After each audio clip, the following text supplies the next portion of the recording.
Some of the greatest stories ever told are about those who come to bring transformation, but are rejected because of fear and misunderstanding. We see it repeatedly in our favorite movies and literature. Heroes who hold the key to salvation, but are cast out because they challenge the way things have always been. The Fifth Element gives Lilu the perfect being sent to save humanity.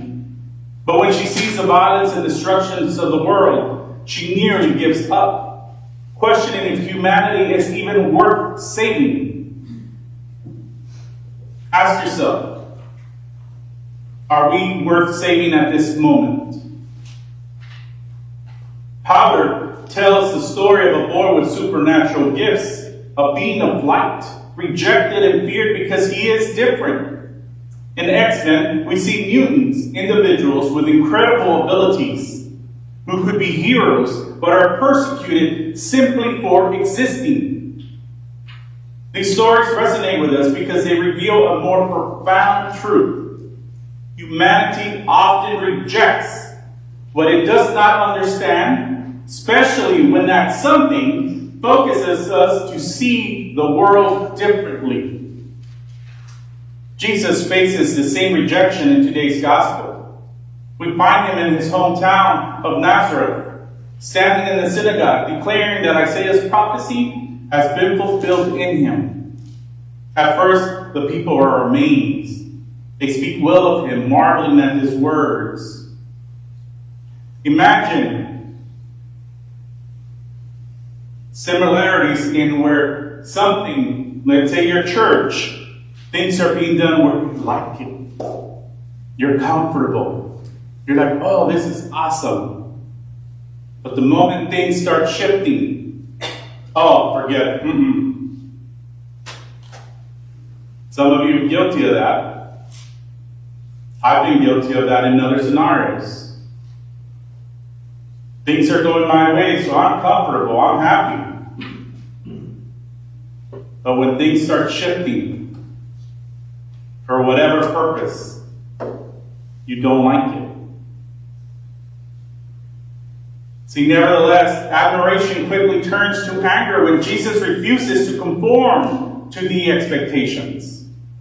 They wanted a Messiah who would do miracles for them, their people, their community.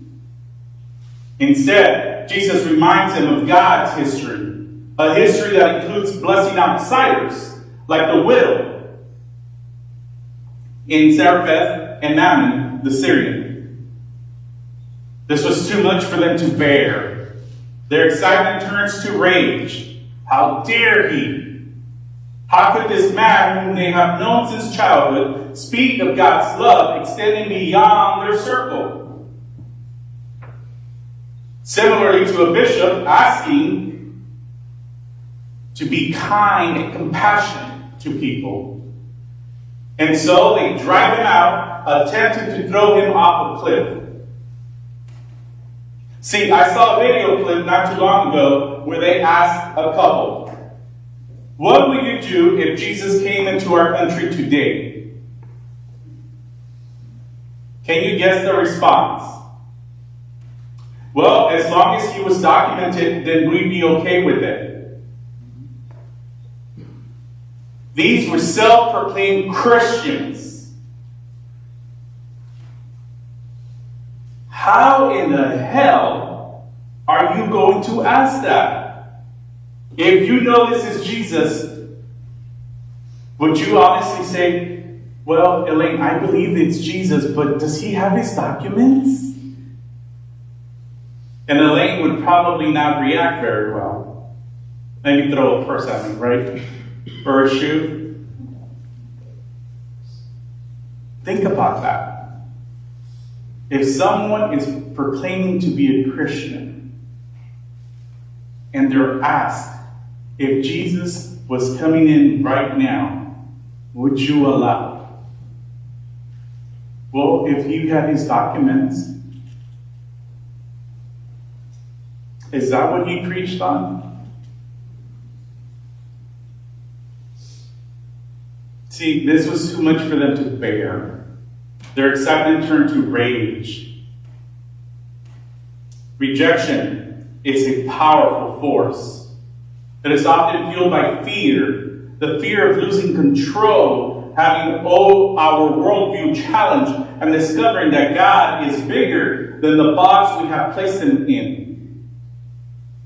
I've probably shared this story with some of you, and I don't know if I shared it from here, and I know I'll resonate with two particular people in here today.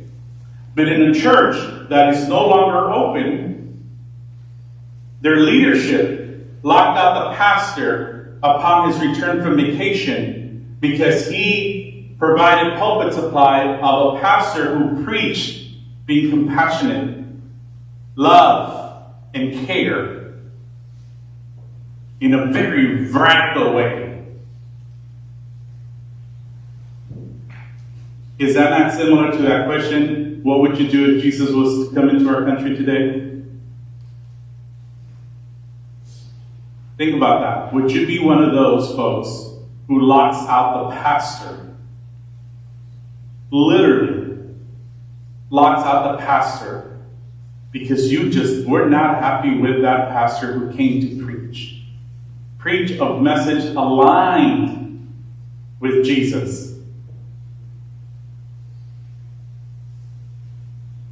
And then you fire him.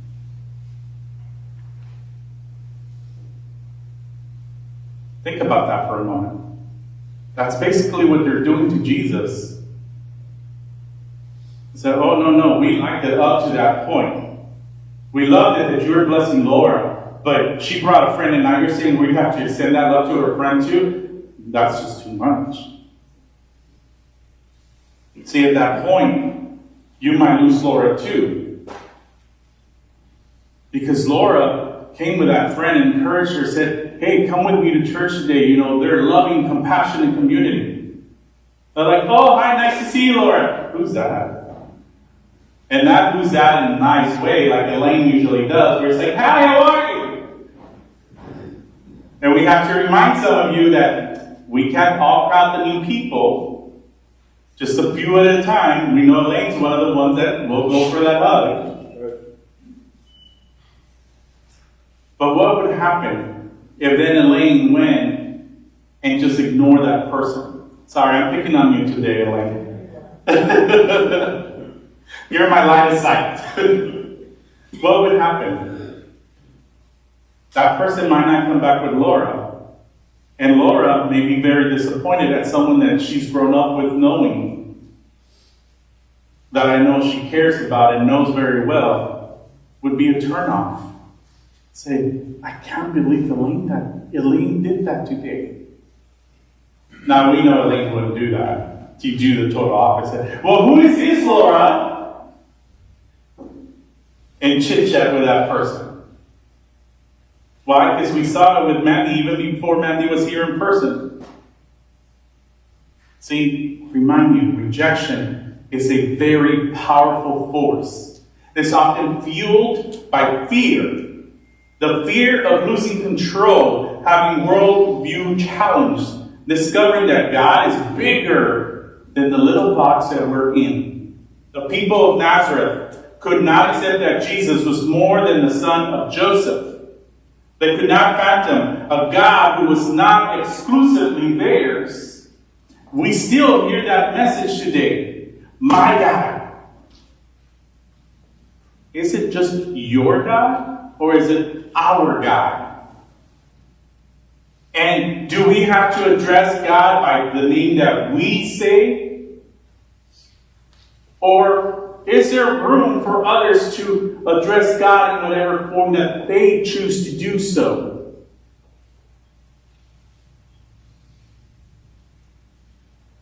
Think about that. In the past, you've heard me either say it or email it to you and use other words for God. I've even used a lot. One person reached out and said, wow, that was different.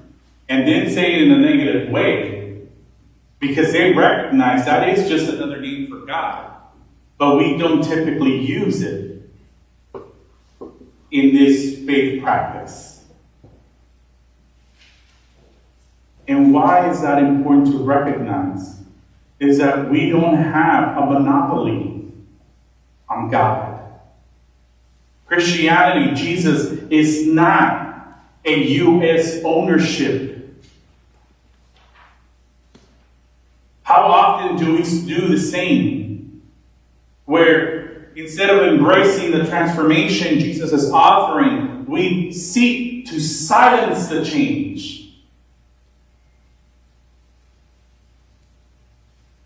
Now, Laura at the beginning said we've got some growth and some bumps on the road, essentially, in the last 4 years.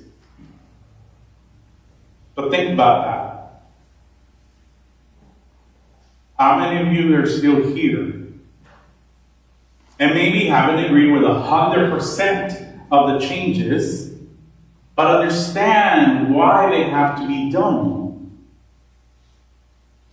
And look around you.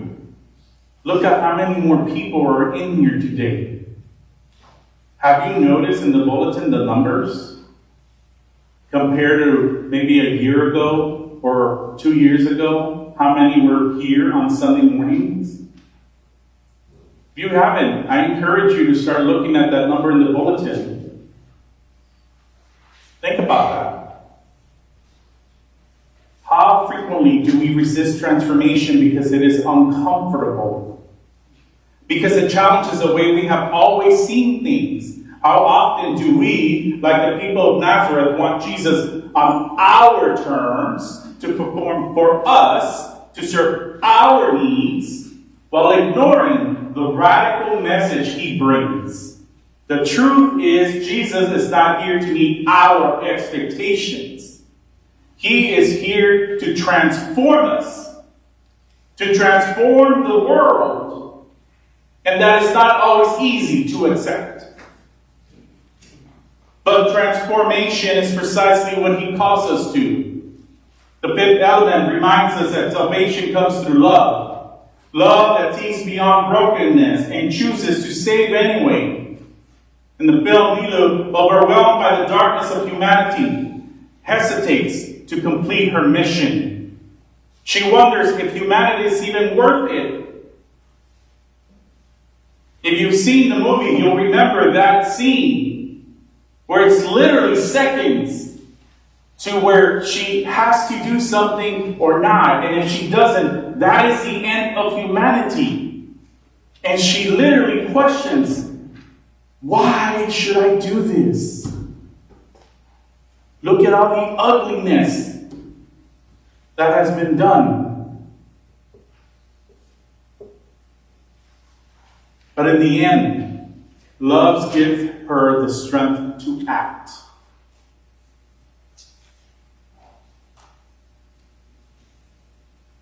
And this can be any story, any perspective that you can think of.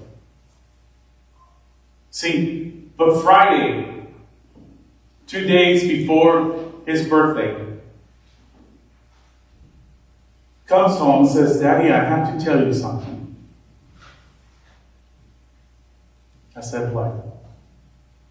Of course, Jacob already knew because Jacob had picked him up. I said, what happened? I figured he misbehaved.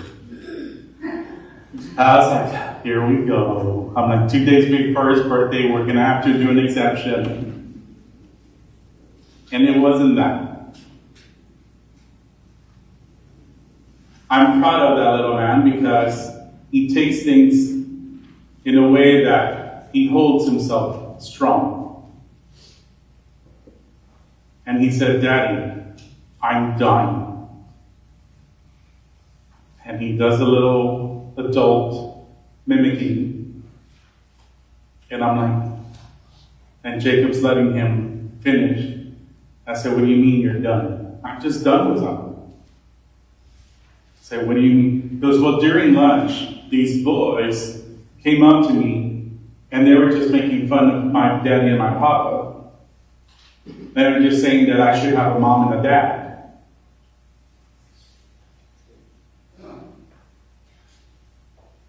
Now, this is the first time he encounters it this school year. But it's the second time in his life he's encountered that. Now, some of you wonder, and even question when we're going through the process, why do we become open and affirming? This is one of those reasons. Why should he be penalized for something he cannot control? Who his parents are. So, of course, what do you do in that scenario? You squat to his level. You look at him eye to eye and you say, that's okay. Do you have parents that love you? Yes. Do you have a home? Yes. Do you have a bed to sleep in at night? Yes. Do you have food? Do you get taken care to the doctor when you need to? Yes. I said, so then all that matters in this world is that you are loved and you have loving parents, which you have to love. But put yourself in that situation. How hard is that? Tell your 5-year-old that this will not be the second time he encounters this. It will continue time and time and time again. And that there's nothing that I can do to shield him from that. But it's the reason why I preach love and compassion to help make the world better for him. Because that is all I can do in my part. But you as a church community can do the same, and I know many of you have done the same.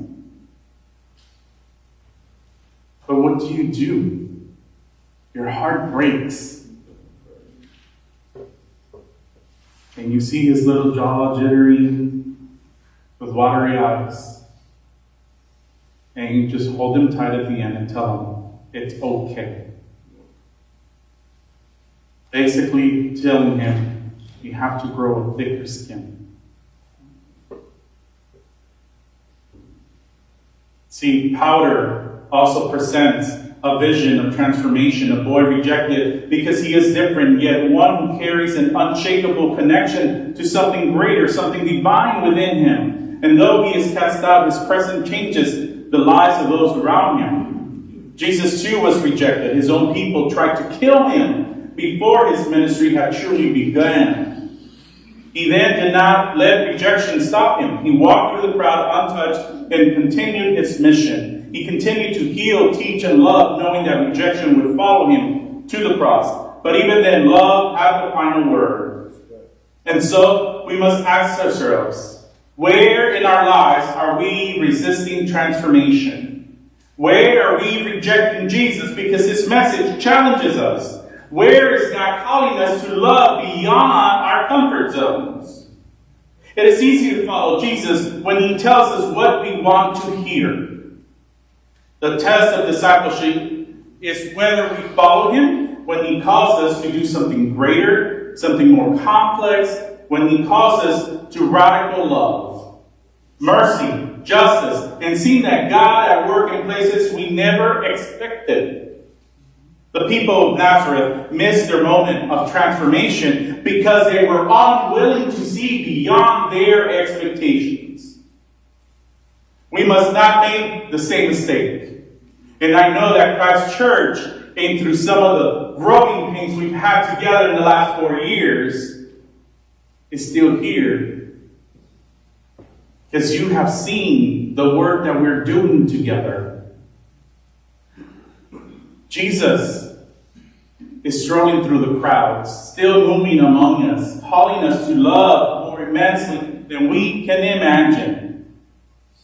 We must not make the same mistake in that crowd. The question is, will we embrace that love, or will we turn away?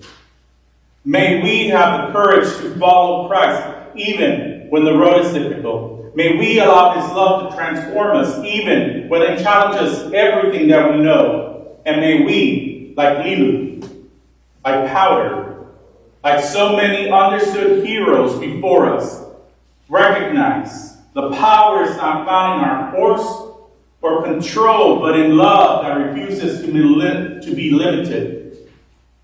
And I'll add that he has one of two wonderful teachers who took those boys aside, seeing how disturbed he was by the interaction, and talked to them of the different types of families that there is.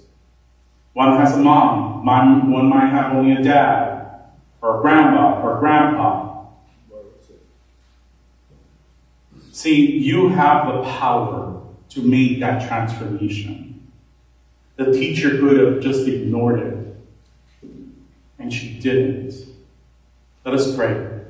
May the warmth of love gently steer our journey, and may the brilliant light of courage illuminate our path. Amen.